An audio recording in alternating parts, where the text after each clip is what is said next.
Today we are doing something special. My first time fishing off a boat in 2021. I feel like it's been far too long. We're at beautiful 2,400 acre Loch Raven Reservoir. And before we can test out my fishing skills, we're going to test out my gains real quick and try to do something that I've never done before. So I believe that I am currently in the best physical condition of my life. Right here we have two 60-pound batteries. I have never been able to carry them from this walkway to the boat without stopping before. We're about to test out my strength gains and see if I can do it. Obstacle number one, alley-oop. Feeling good here, guys. Okay. I'm over 50% to be honest.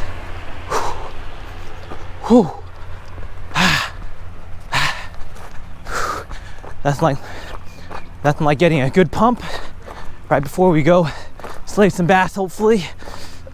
Alley-oop!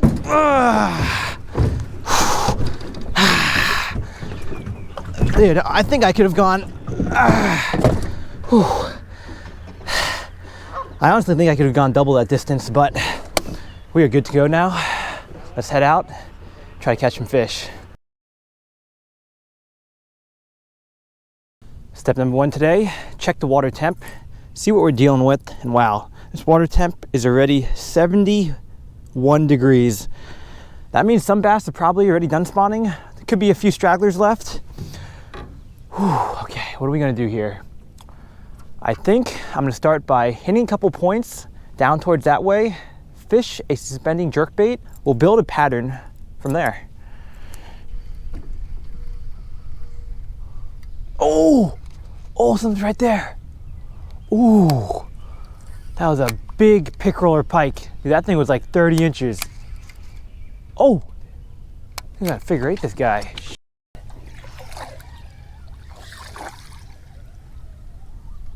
Oh, it didn't work. Whew, first action we've had, guys. Started off fishing closer towards the main lake with the jerkbait, nothing. So now I'm back in this nice looking cove where bass should have been spawning or they could be done spawning. And right now I'm throwing the chatterbait. We'll see if we can pick something off on it. Check this out, guys. Looks like we've got dead crappie right here. I do say that the color of my chatterbait, not a bad imitation of that. Now, I don't know if the bass are really keying in on that today or not, but I do know that with these conditions, there should definitely be a chatterbait bite in the shallow grassy water that I'm fishing right now.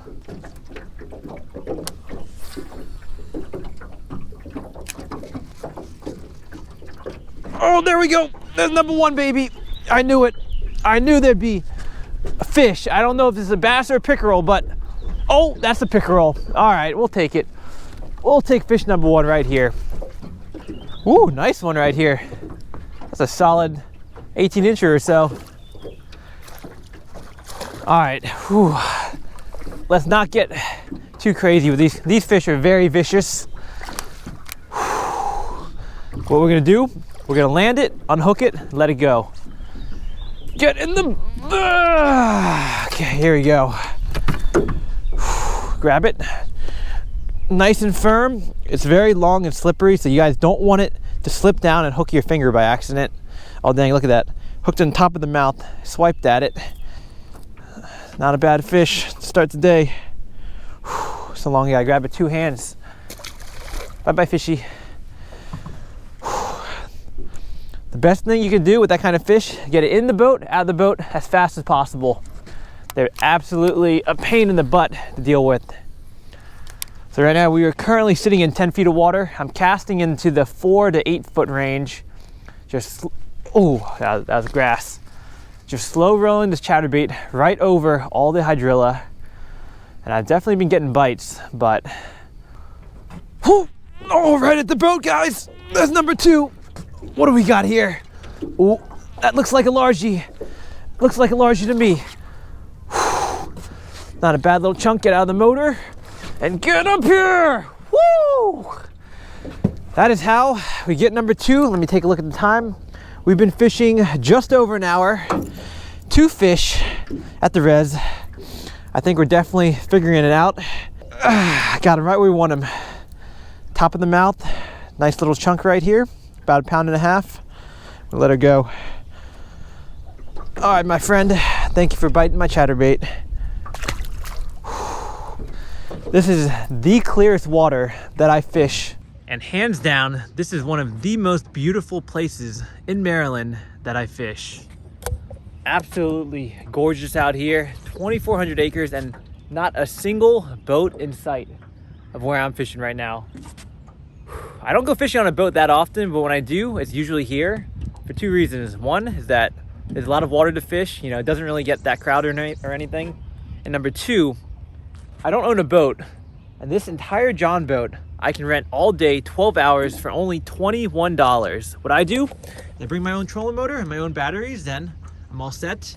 But even if you don't own a boat and you want to come out and fish this reservoir, you can rent out a trolling motor and a battery and this exact boat, all for $35 the entire day. Highly recommend you check it out if you live anywhere close to Loch Raven. It's an amazing fishery and they got some awesome fish, tons of different species. I'm gonna get back out there, continue focusing on covering water near spawning grounds.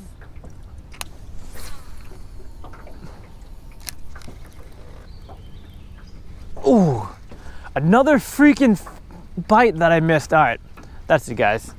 I'm done. Like, I've caught 2 fish, but I've missed another 4 bites. I'm adding a trailer hook onto the chatterbait. Hopefully it still stays weedless enough, but I can't handle missing any more bites. This is just nuts. All right, let me show you guys how I'm gonna attach a trailer hook to my chatterbait. Grab out the hook. I believe it's a size 2/0. Grab out a little piece of plastic that I punched with the hole puncher out of any random plastic packaging that you want. What we're gonna do is we are going to thread this fat hook onto the back of my chatterbait. Then here's the tricky part. With our pliers, we're going to grab the edge of our plastic like so. Then we're going to thread it on slightly below off center, and do this very carefully because if you slip, you might end up impaling your finger with a pretty dang thick hook. There we go. Now this hook can't come off. Free swingy, which is what you want to catch those short striking fish. And the presentation still looks very natural. I think this should help increase my hookup ratio.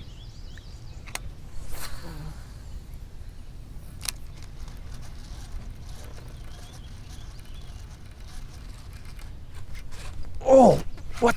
Oh, I got one. Oh, it's a bass. A little guy. Whew. All right, let's see if that trailer hook helped me or whether this guy swallowed the main hook. Dude, I didn't even feel that strike. Oh, these guys fight so hard in this reservoir. All right, get up here, little guy. Oh, a little bigger than I thought, actually. It's bigger than last fish. You guys can see why I'm not hooking as many fish as I normally do. These guys are swiping at it. Well, I'll take it though. And by the way, when I'm fishing clear water, I keep my color patterns real simple.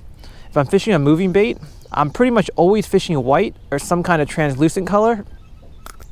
There we go. And if I'm fishing, oh, let's let this guy go real quick. See you later, buddy. Feisty.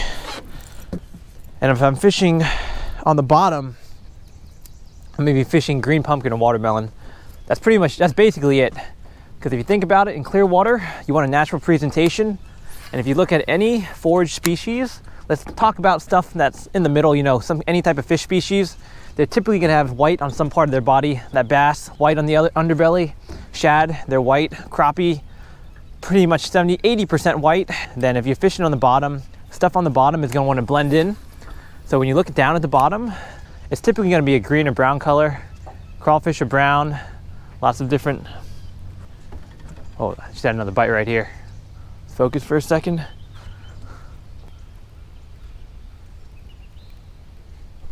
There's another one. Ah, I got off. Fudge, dude. Ah, I knew there's more fish back here, though. It's probably like a 7% chance he comes back and bite it. That's a good strike. That's definitely a bass.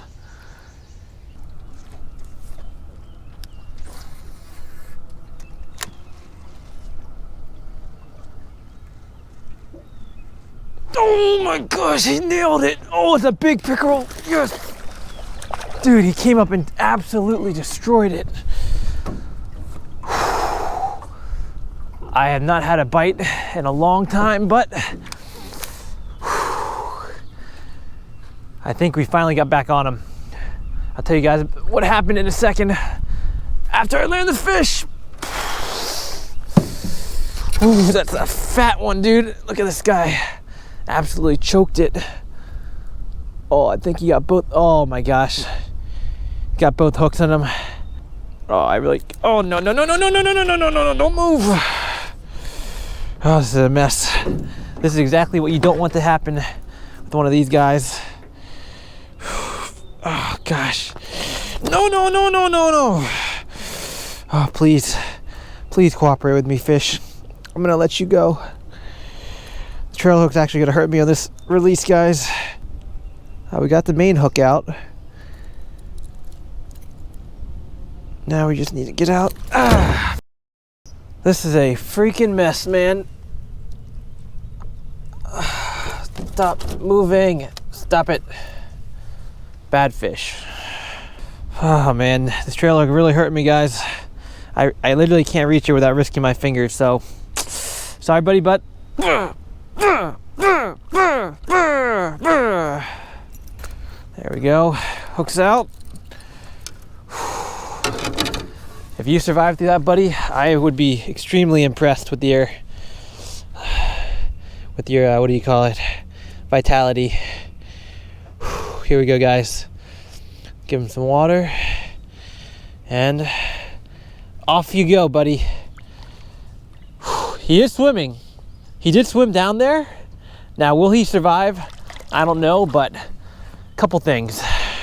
Number one, my chatterbait skirt is gone somehow. I don't know where it went, but we'll have to re-rig that. And number two, pickerel have extremely sharp gill plates. And that guy got me right there. Even though, I mean, this was not from the hook or anything. This is simply from the fish's gill plate. When I was holding it like this, it moved a little bit and sliced me up. No big deal. And number three, so you guys probably see me fish all day, and I've been casting, covering tons and tons of water. And you know, usually when you have a trolling motor, you have a foot pedal. Now, what I'm doing right here, in order to control the boat, once my motor is on, I'm basically just using my foot to maneuver it. You can pretend you're fishing in a bass boat, have both hands free, cast, cover tons of water, and definitely save a couple bucks compared to some other types of fishing. That's what I'm doing out here. I'm gonna get a Band-Aid on this, and we're gonna get re-rigged and try to find a big bass. That is the main goal for today. Well, I mean, actually, I didn't really have a main goal for today, but I still want to kind of catch a big bass. All right, guys, we are back in action. New chatterbait. My finger is all bandaged up. I'm probably gonna fish this area for maybe 5 or 10 more minutes. But what I actually want to experiment, that island, which I fish all the time from the bank, is open. So I'm gonna head over there and try a couple different techniques besides the chatterbait. See if I can pick up something real nice.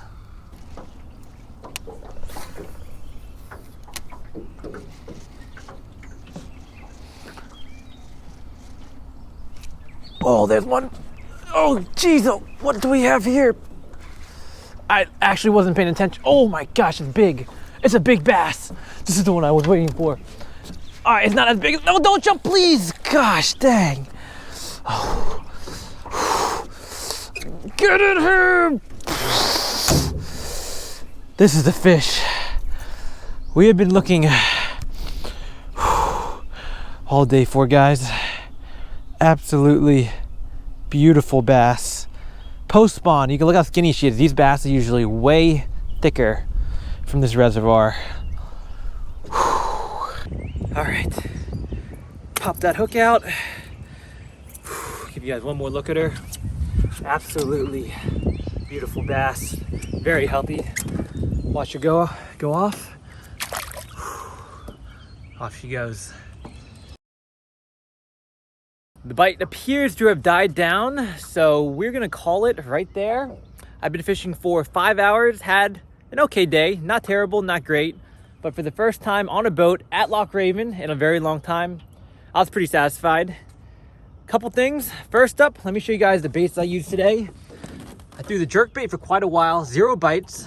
Threw the tube for a little bit, no bites as well. Then the fluke, I did get a couple bites, nothing landed. The star for today was hands down this guy right here, the Z-Man original chatterbait. If you guys know about this bait, when it first came out, the craze for it was absolutely insane. It sold out and people were literally buying them for $100 on eBay. Absolutely absurd. Nowadays, many different companies make chatterbaits, a lot of good ones as well. But for me, I still prefer to use the original Z-Man chatterbait. You cannot beat the price of this bait right here. You'll probably find them in tackle stores for $5, $6, maybe $7. But if you buy them from Carl's Bait and Tackle, I'll have a link down below. You can actually get them for as little as $4 if you're a Carl's member. And if you do that, click on my link, you'll be supporting my channel, which I truly appreciate. Carl's and Mystery Tackle Box have been an amazing sponsor for my channel for over 5 years now, actually. And thanks to them, myself and a lot of other YouTubers can actually enjoy a full-time living doing what we love, being out here fishing and creating videos for you guys to watch. And oh, the chatterbait, the main problem I used to have with this bait was that the hook sharpness was garbage. Let me show you guys something. They've actually changed that completely. So this, I've already caught like 10 fish on this. A lot of small pickerel. You probably didn't see it on video. I'm just gonna show the best catches. Hold on, let me just hold this steady between my legs. Look at that. When a hook creates a little, I'm not putting any pressure, by the way. I'm just brushing it against my nail, and it's creating that little divot. You know that it's a sharp hook. Oh, I said I've only been fishing for 5 hours, and you know that I can rent this boat for 12. I got out here at 7 a.m. I still got 6 hours left. I'm gonna try to attempt something extremely difficult. My dad's gonna join me out here, and I am gonna try to get him on his first fish in a very, very long time. You guys know how it is fishing with him. He's hilarious, he's great to be around, but he is terrible at catching fish, terrible fisherman. I mean, my mom's is actually quite a good fisherwoman, so I probably got it from her side. But we are gonna try to get my dad on his first fish, and we're gonna be using some very special lures. Hold on, let me pull it out of my pants right here. This guy right here, getting pulled out yet again. Stay tuned, should be a banger. Thank you guys for watching, and I'll catch you later.